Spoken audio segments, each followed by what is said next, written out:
नमस्कार, आप देख रहे हैं द हिंद 24 न्यूज और मैं हूं आपके साथ साक्षी निर्वाण। आइए नजर डालते हैं आज की कुछ खास खबरों पर। बनासकांठा जिले में ओगढ़ तालुका कांकरेज से अलग हो गया और तालुका में खुशी का माहौल हो गया। कांकरेज तालुका के थारा में बीजेपी ने मनाया जश्न। थारा बाजार नाले के पास ढोलन गाड़ों के साथ आतिशबाजी कर जश्न मनाया गया। जिला अध्यक्ष कीर्ति सिंह वाघेला उपस्थित थे। उन्होंने लोगों को खुश करते हुए अपनी खुशी जाहिर की।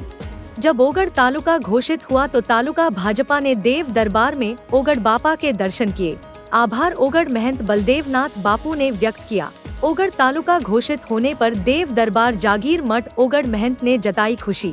કાંકરેજ તાલુકાનો વિભાજન થયા જે બે તાલુકા જાહેર થયા છે એમાં ઓગઢ તાલુકો જે જાહેર થયો, આપ શું કહેશો?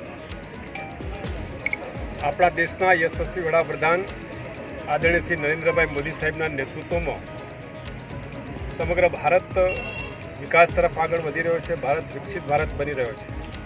એવા પ્રસંગે રાજ્યના માનનીય મુખ્યમંત્રી શ્રી ભૂપેન્દ્રભાઈ પટેલ સાહેબની સરકાર દ્વારા બનાસકાંઠા જિલ્લાને નવીન વાવ થરાદ જિલ્લાની ભેટ આપવામાં આવી।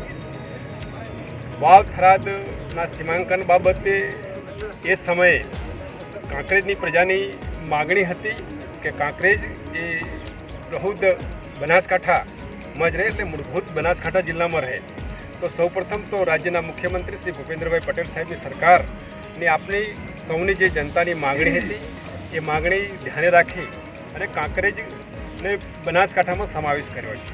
અને બનાસકાંઠામાં જ્યારે કાંકરેજનો સમાવેશ કર્યો છે એ પ્રસંગે કાંકરેજની જનતાની માગણી પણ સંતોષવામાં આવી છે। જનતા એ વખત જ્યારે માગણીઓ કરી હતી ત્યારે મેં કહ્યું હતું કે તમારે જ્યાંમાં રહેવું છે એમાં રાખશું, બનાસકાંઠામાં રહેવું છે તો બનાસકાંઠામાં રાખશું। આ કાંકરેજનું વાતાવરણ બગાડવા માટેના જે લોકો પ્રયત્ન કર્યા છે એમનાથી કંઈ થવાનું નથી, વિરોધાભાસ જ કરવાના છે અને આંદોલનો બંધ કરો। પણ કાંકરેજની સાણી જનતાએ એ વખતે આપણી વાત માની અને આંદોલનો બંધ કર્યા હતા। એટલે કાંકરેજની પ્રજાને પણ હું અભિનંદન આપું છું કે પ્રજા ખૂબ સમજુ છે। પ્રજાને પણ આભાર વ્યક્ત કરું છું। એ વખતે તમે ખૂબ શાંતિમય જડી સરકારમાં રજૂઆત કરી, આપણા માધ્યમથી રજૂઆતો થઈ અને સરકારે કાંકરેજના મૂળભૂત બનાસકાંઠા જિલ્લામાં રાખી। સાથે સાથે થરાએ આપણું વેપારી મથક હતું। વર્ષોથી થરાના વેપારીઓની, આ વિસ્તારના ખેડૂતોની, જાહેર જનતાની માગણી હતી કે અહીં થરા તાલુકો બને તો તાલુકો થરા જો બનાવવામાં આવે તો આજે કાંકરેજ તાલુકાની જનતા માટે ખૂબ આનંદના સમાચાર છે। કાંકરેજ તાલુકાનું વિભાજન કરી અને ભૌગોલિક દ્રષ્ટિએ કાંકરેજ તાલુકો ખૂબ મોટો હતો। વર્ષોથી લોકોની લાગણી હતી, જ્યારે ભાજપના કાર્યકર્તાઓ કોઈ કાર્યક્રમમાં જાય તો આ વિસ્તારના લોકોની એક જ લાગણી હતી કે ભાઈ અમને થરા વિસ્તારને એક તાલુકો અલગ આપો અને એ તાલુકાનું નામ એ ઓગણનાથ ભગવાનના નામથી હોય।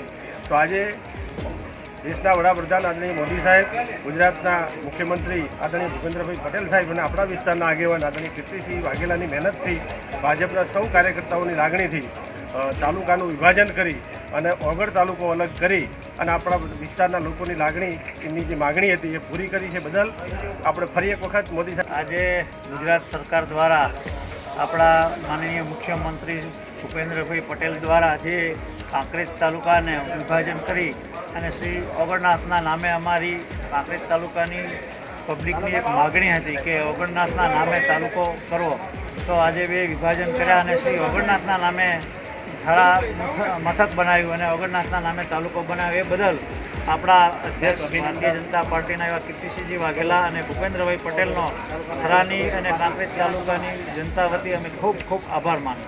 ઓકે, આજે જે તાલુકો બન્યો છે ઓગઢ, એ વિશે શું કહેશો?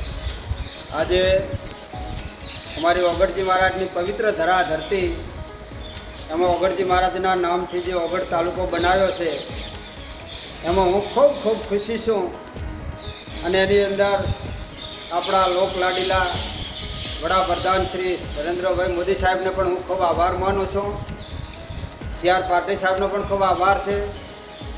આપણા મુખ્યમંત્રી ભૂપેન્દ્રભાઈ પટેલ અને અમારા ખૂબ ઓગઢજી મહારાજના આશિકને, ઓગઢજી મહારાજના સેવક અને મને ખૂબ મારા પ્રિય એવા જિલ્લાના અધ્યક્ષ અમારા કીર્તિસિંહજી વાઘેલા સાહેબને હું મારા અંતરથી, આંતેડાથી ખૂબ ખૂબ આશીર્વાદ આપું છું કે સદાય માટે માં ભગવતી ઓગઢજી એમની ખૂબ સડતી કળા કરે। આજે ઓગઢજી મહારાજ તો અવજર અમર છે કવિએ કીધું છે કે ઓગડા અખંડા ઓલિયા નવખંડ નાચે ધર્મ ઝંડા ઓગડ મોટા ઓલિયા. જગતની અંદર નવખંડની અંદર જ્યારે ઓગળજી મહારાજના નેજા ફરૂકે છે એમાં આજે લોકશાહી देखते रहिए द हिंद 24 न्यूज.